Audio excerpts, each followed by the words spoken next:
நல்லது. மறுபடியும் இயேசு கிறிஸ்துவின் நாமத்தில் இந்த வேதாமத்தில் உள்ள என்ற தியானத்துக்கு உங்களை வரவேற்கிறேன். இந்த நாட்களில் நாங்கள் வேதத்தில் இருக்கிற ஜெபங்கள், தேவ மனிதர்கள் ஜெபித்த ஜெபங்களை கொடுத்து தியானித்து வருகிறோம். அந்த ஜெபங்களில் அவர்கள் எப்படி ஜெபித்தார்கள், எப்படி அவர்கள் அந்த ஜெபத்துக்கு பதிலை பெற்றுக்கொண்டார்கள் அப்படி என்றதை குறித்து பார்த்து வருகிறோம். கடந்த நாட்களில் நாங்கள் யாக்கோபினுடைய ஜெபத்தை குறித்து பார்த்தோம். இன்றைய நாளிலும் நாங்கள் மோசேனுடைய ஜெபத்தை குறித்து பார்க்க போகிறோம்.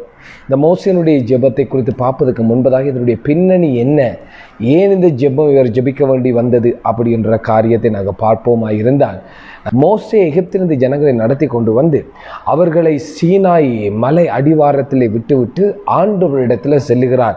வர சொன்னது நிமித்தம் அவர் சீனாய் மலைக்கு ஏறி போகிறார். அங்கே சென்ற போது திரும்பி வருவதற்கு சில காலங்கள் எடுத்தது.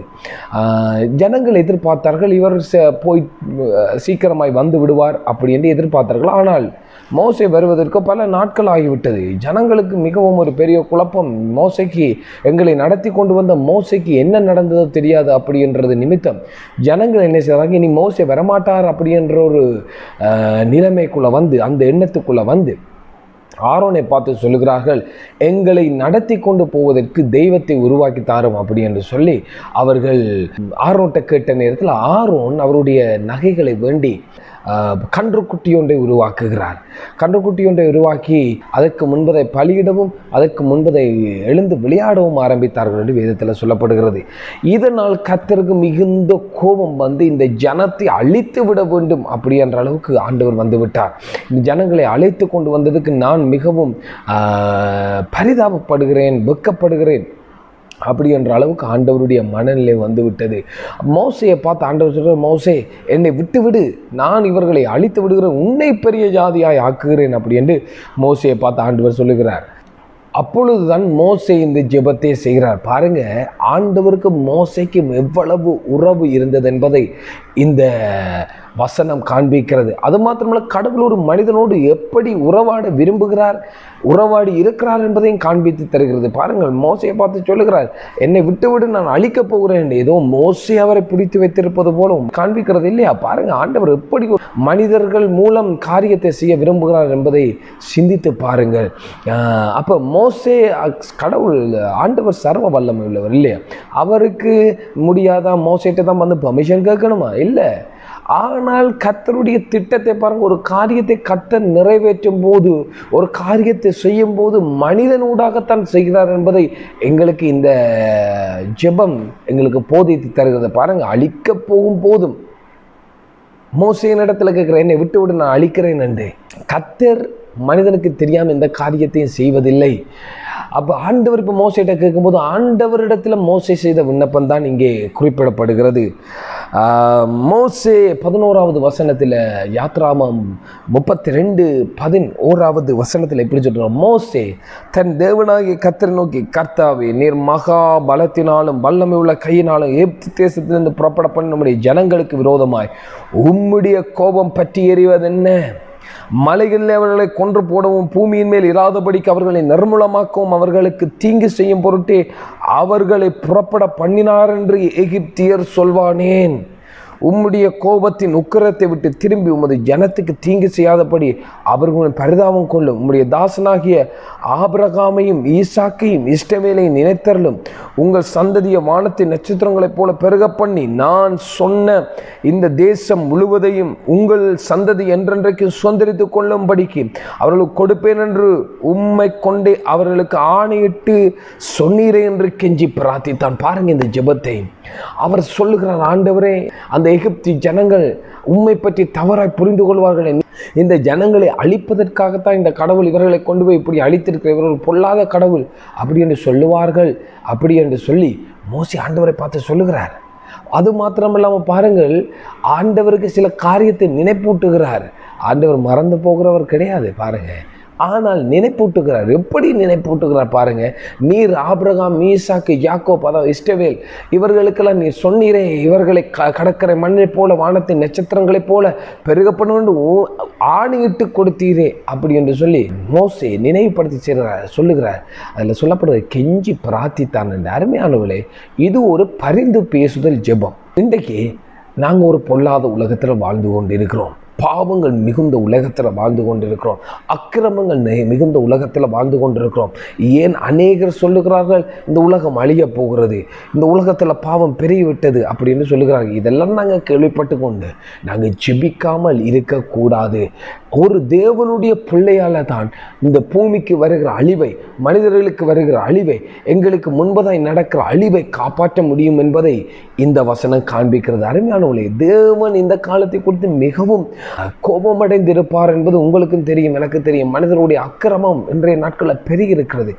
ஆனால் என்னுடையதும் உங்களுடைய கடமை என்னென்றால், இப்படி மோசையை போல நாங்கள் ஜெபிக்கணும், கெஞ்சி பிரார்த்திக்கணும், பரிந்து பேசணும். ஆண்டவரே, நீர் இப்படி அழிக்காதையும், இப்படி ஜனங்களுக்கு சந்தர்ப்பம். ஏனென்றால் கர்த்தருடைய திட்டம் ஒரு மனிதனுக்கு கெட்டு போவதல்ல, ஒரு மனிதன் அழிந்து போவதில்லை. எல்லாரும் மனம் திரும்பி பரலோக ராஜ்யத்துக்கு செல்வதை குறித்தே கர்த்தர் திட்டமாக இருக்கிறார். அருமையானவர்களே, இன்னைக்கு யோசித்து பாருங்க, அந்த மோசே ஜெபத்தை செய்யும் போது ஒன்று மோசையை குறித்தான நல்ல ஒரு அபிப்பிராயம் வந்திருக்கு பாருங்க. ஆண்டவர் சொல்லுகிறார், உன்னை ஒரு ஜாதியாக ஆக்குவேன் அப்படின்னு. இன்றைக்கு என்னையும் உங்களையும் பார்த்து ஒருவேளை ஆண்டவர் சொன்னார், ஆண்டவரே உமக்கு நன்றி, நானாவது உமக்கு உத்தமனாக இருந்தேன், அதுக்கு நன்றி, மற்றவங்களை அழியும் அப்படி என்று சொல்ல ஒரு மனப்பாங்கில் நீங்களும் நானும் இருப்போமா இருந்தால் ஆண்டவர் ரொம்ப துக்கப்படுவார் இல்லையா? மோசே அப்படி ஒரு ஜெபத்தை செய்திருந்த ஆண்டவரை உமக்கு கோடி நன்றியப்பா, என்னை நீர் பாதுகாத்து என்னூடாக நீர் ஒரு சந்ததியை உருவாக்குறேன் என்று சொல்லுகிறீரே, அதுக்கு நன்றியப்பா, ஸ்தோத்திரங்களப்பா அப்படி என்று சொல்லி ஒரு ஆராதனையை செய்திருந்தால் நீ சிந்தித்து பாருங்கள், ஆண்டவர் இவ்வளவு துக்கப்பட்டிருப்பார். ஏன் இதை உங்களுடைய சில நேரத்தில் நீங்கள் சில பொல்லாத காரியங்களை பார்க்கலாம், உங்களுடைய கண்களுக்கு உங்களுடைய காதுகளுக்கு கேள்விப்படலாம். நீங்கள் யோசிக்கலாம், ஏன் இது எங்களுடைய காதுகளுக்கு கேள்விப்படுறது, ஏன் இது எங்களுடைய கண்களுக்கு தெரிகிறது அப்படின்னு நீங்கள் நினைக்கலாம்.